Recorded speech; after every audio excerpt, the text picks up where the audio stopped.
L'avenir de la République démocratique du Congo se joue peut-être en République démocratique du Congo, mais cet avenir se joue également en Belgique et plus précisément ici à Bruxelles. Pourquoi? Ce 7 décembre 2016, à moins de 2 semaines de la fin du deuxième et dernier mandat de M. Joseph Kabila, il s'est tenu au Palais d'Egmont une grande conférence organisée par le RAC et intitulée « Impasse politique et crise sécuritaire aggravée en RD Congo, quelle action pour l'Union européenne ?» Qu'est-ce qu'il dit dans cette conférence? Eh bien, suivez le résumé que nous en donne Madame Donatella qui était dans l'organisation. Madame Donatella, on vient d'assister à une conférence sur la République démocratique du Congo. Pour ceux qui n'étaient pas là, si vous pouvez résumer cela en quelques mots, que diriez-vous? Alors c'était 3 heures de conférence, voilà, c'est un peu difficile de le résumer.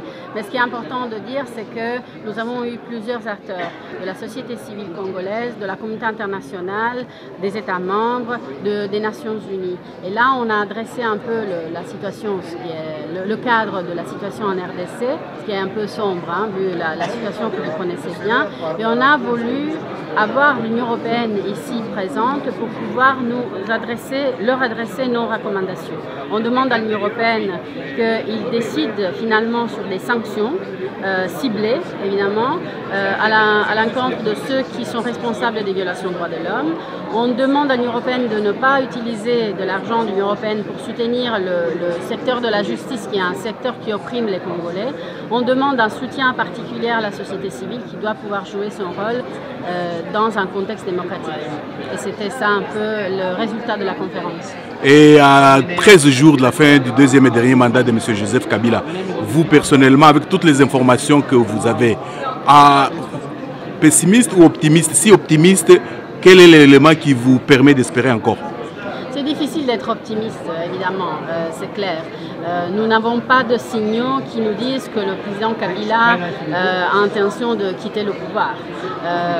Mais nous espérons quand même que le rôle de la CENCO puisse effectivement amener tous ces différents partis ensemble, que le dialogue puisse devenir un dialogue plus global et que grâce à ce dialogue, on puisse trouver une solution pour la période avant les élections et qu'il y ait des élections en 2017 sans le président Kabila comme candidat. Ok, nous vous remercions, madame. Merci.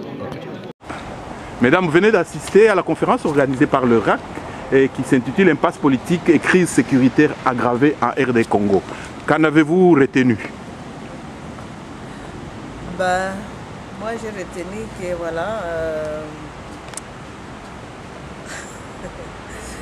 l'intervention de la SECO qu'ils sont en train de faire la médiation entre l'opposition et les gouvernants et que voilà, ils espèrent que donc il faut prolonger quand même, ils acceptent de faire prolonger, c'est la moins mal. De prolonger quoi? De prolonger le mandat du président actuel, l'état d'organiser des élections apaisées.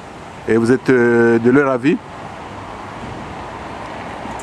Difficile, hein? Oui, madame. Moi, personnellement, de leur avis, je ne crois pas. Donc, moi, il y a eu l'ambassadeur belge qui est au Congo, qui a parlé. Moi, mon problème, c'est notre implication à nous tous, que ce soit les Congolais ou les Belges. Les élections au Congo, moi, je pense, normalement, ça devait se préparer bien avant. Ce n'est pas à la dernière minute que tout le monde va commencer à organiser des conférences. Il nous reste combien? 12 jours. Oui. C'est bien, mais normalement, ça devait se préparer bien avant, au moins 2-3 ans avant. Oui, oui. Donc, et là, moi, je suis désolée que bon, c'est toujours comme ça a toujours été comme ça. C'est à la dernière minute que tout le monde essaye de trouver une solution. Au moment où il y a la population qui souffre, la population, par exemple, avec l'histoire qui se passe à Béni, où on est tenté de massacrer cette population-là. Moi, je parle au nom de cette population. Je me demande où est-ce qu'ils ont, même s'il y a les élections aujourd'hui, est-ce que ces gens-là, ce sont des cadavres qui vont aller voter? Bon, et en conclusion pour la journée d'aujourd'hui, vous pensez quoi? Bon, je pense que c'est bien des organisations comme ça de donner la parole à tout le monde. ERAC, c'est l'Union européenne, voilà. Mais c'est à nous aussi, Congolais. Moi, je vais passer le message à nous, Congolais. On ne doit pas attendre que ce soit les autres qui viennent faire des choses pour nous. Il faudra qu'on arrive un jour, nous-mêmes, à prendre notre destinée à la main. Et ce n'est pas que les politiciens, chaque Congolais là où il est, il doit prendre sa responsabilité et d'amener quelque chose au changement dans notre pays. Ok.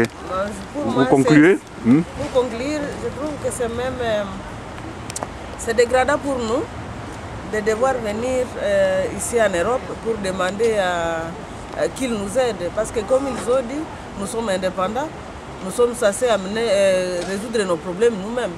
C'est presque ça qu'on vient de nous dire en fait. Nous devons résoudre les problèmes nous-mêmes. Ok. Et cette solution ne peut venir que de nous si nous nous attendons. Ok, merci. Merci beaucoup.